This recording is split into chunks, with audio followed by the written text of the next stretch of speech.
Prediction ascension, love me or hate me. There's no in between. So we had a baseball bat attack down in looked like Chinatown, off of Monroe, NYC, man. Like, this is a random attack of two suckers with where they sending a message. What's going on, man? Like, how is this even possible that this is able to happen in the city? That this is able to go down, man? This is ridiculous. It's getting ridiculous every day. You can't walk the streets of New York. A random attack like this is dangerous. Hopefully for a speedy recovery for the victim, man. This is crazy. Look at this news story. Fair use NBC News. Attack in Manhattan caught on camera. And we do want to warn you, the video you're about to see is tough to watch. Police are looking for two masked men. You see them right here. Look at these savages. Running up behind that woman, attacking her with a baseball bat. The brutal beating happening in broad daylight on the Lower East Side. And News 4's Erica Byfield is there live now with how that woman is doing. But also, Erica, I know that you spoke to the family of that woman. What are they saying? Yeah, I did. They're telling me at this point the victim does not know why those men attacked her. They also say that she's in so much pain right now, she can barely move. Yan Yanxi is now battered and bruised. The 58-year-old told us since the doctors released her from the hospital, she's been resting, so uncomfortable she can't walk. She needs someone to help her walk. She needs something to hold her up, and her legs hurt. Her granddaughter translated for us. She speaks Chinese. Here's the video of the attack that has her legs throbbing. It was Tuesday, 2 o'clock, in the middle of the afternoon. She was on Monroe Street near Market Street on the Lower East Side when two masked men run up. One punches her in the head, the other uses a bat. She falls, and then that person hits her over and over. Then they bolt, but they didn't steal anything. I asked her if she could make out any facial features. When she turned around, she saw two people with masks only showing their eyes. One of them held a bat. Yeah, a bat, and the other one used his hands, I think. Yeah. None of this makes sense to she or her family. She's from Staten Island and was in the city to visit a daycare. We don't know if it's random or like what is going on. Like, the city of New York is a shit show.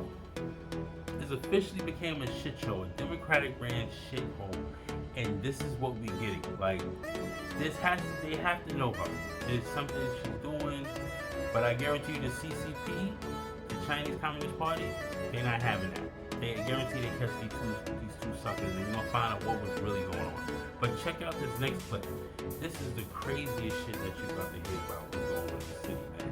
This Venezuelan kid that shot at, they rolled him into the courtroom with a plastic bag, like I don't know what, and he was peeing in the bag. I don't know what happened to him, but the cops hit him back, and he shot two cops. But the courtroom was full with glue, and he had a lot of stuff to say to the DA and investigators, man. He's talking, man. The Venezuelan gangs that they let out 4,000 savages out of the prisons in Venezuela. Now they're here in the city wreaking havoc. The moped gang stealing from his phones, their identity when they caught them 13 Venezuelan savages. And the Nisha projects stealing phones, and they were hacking people's phones, taking bank account numbers. It's crazy, man. It's just the beginning. Welcome to the summer of 2024. Yeah, they ain't about to talk about some crazy shit right now. But shout out to Teresa Pariolo. And what's this other girl name? They some fine ass ankle women, boy. These some fine ankle women. Hold on, man. We gotta talk about the elephant in the room.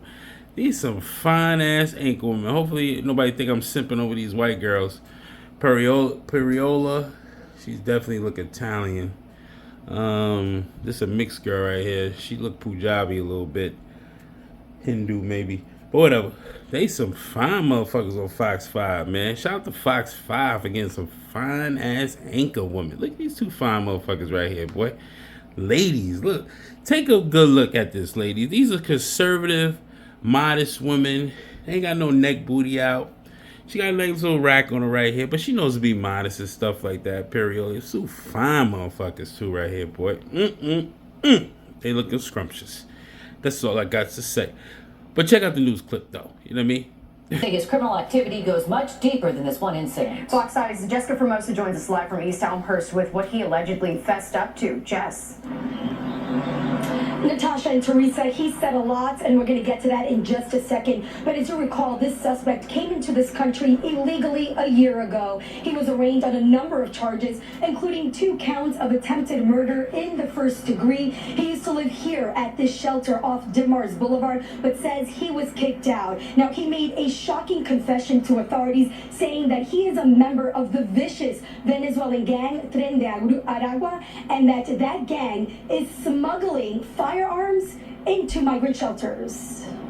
Bernardo Raul Castro Mata, the Venezuelan migrant who shot 2 police officers earlier this month, came face to face with the judge this morning. The 19-year-old arrived in a wheelchair and didn't say a word, but prosecutors say he spoke at length with investigators, giving shocking details of that night and what he's been up to since he arrived in New York City. He told cops he worked for DoorDash and received the gun he used to shoot the officers from a friend. Last night I was coming home from work. I was in a car with my friend, and my friend, Jose Maita, gave me a bag with a gun in it and asked me to keep it for him. The suspect confessing to police that he's a member of the notorious Venezuelan gang Tren de Aragua. According to recordings read by prosecutors, Mata claims he was recruited by a cousin to join the gang to do robberies. But the most shocking claim, the gang has been smuggling guns into city-run shelters. Tren de Aragua members are smuggling firearms into city shelters inside food delivery packages.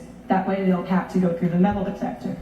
On June 3rd, 2 NYPD officers attempted to pull him over for driving an unregistered scooter the wrong way on a one-way street in East Elmhurst. As police tried to pull him over, Mata ran off. Police chased him, and when they caught up with him, he resisted arrest. Mata allegedly fired at both officers, shooting Officer Christopher Abreu.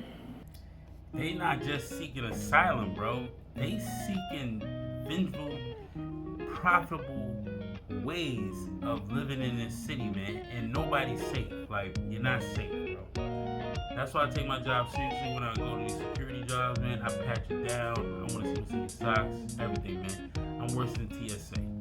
It is what it is, man. We gotta keep the venue safe. We gotta keep the people safe in this here. Because they count on us doing our jobs to keep them safe. It is what it is, man. But check out the next clip. This shit is fucking dangerous in this city, man. You can't make this shit up. We ain't even hit the 4th of July yet. Another alleged sexual assault in Queens is going down. 12-year-old girl gets sexually assaulted. Man, this is getting crazy. Listen to the newscast. Surely, my sources are telling me that it's only a matter of time before police get the man they say responsible for touching this little girl, the victim, a brave 12-year-old girl. She was able to give them a good description of the man. It happened not too far from where I'm standing. She was walking home when she was approached from behind. What is it? Run, hide, or like scream? Safety tips straight from a teacher who says she spent years advising her students. Her lessons go way beyond the classroom. We try to encourage children to not be alone. And children, I mean, even teenagers should not be walking alone in these streets. For Kelly Shilson, hearing about a 12-year-old girl sexually assaulted in broad daylight while walking here near 23rd Avenue and 130th Street in College Point Wednesday afternoon is more than disturbing. Unfortunately, it's the world that we live in, that you can't control what people are doing. It's very sad. You tell children to just travel in packs, if you will. Police say a man approached the child from behind, grabbed her private areas over her clothing.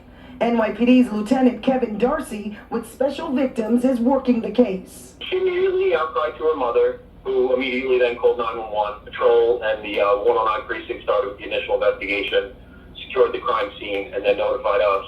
She was very descriptive and super helpful, and, you know, a strong kid to really get us to where we're at. This incident happened not too far from where police say Inga, a migrant from Ecuador, sexually assaulted a 13-year-old girl.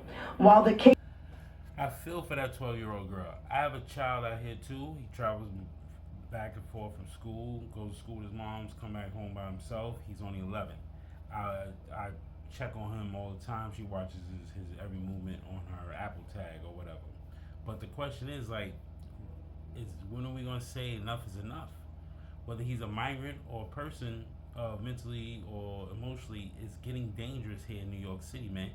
Now, with the earlier story, whatever dude was in LES, he'd have seen them two dudes hitting that lady with the fucking bat and all that shit. Now, is it wrong for him to pull out and let off on these niggas? Back them niggas out? I don't think it would have been a problem. He'd have said, you know what? Let me chase these two dudes down. Nobody in the vicinity. Let them out. Bang, bang, bang, bang, bang, bang. Just let them have it. This is what it is. Two more savages off the streets. Just planning funeral arrangements, man. Somebody come check out the body. You know this motherfucker? It is what it is. You do? You don't? Who cares? You put them in the oven. That's the way it should be going, man. But yo, Predicts Ascension. I'm gonna try to tune into this goddamn debate right now. Predicts Ascension, love me or hate me. There's no in between. Like, comment, share, subscribe. Help me out with the algorithm. You already know the city's under siege. But hey, keep your head on the swivel, man. It ain't even 4th of July yet. Welcome to 2024 NYC Summers. You know how I go.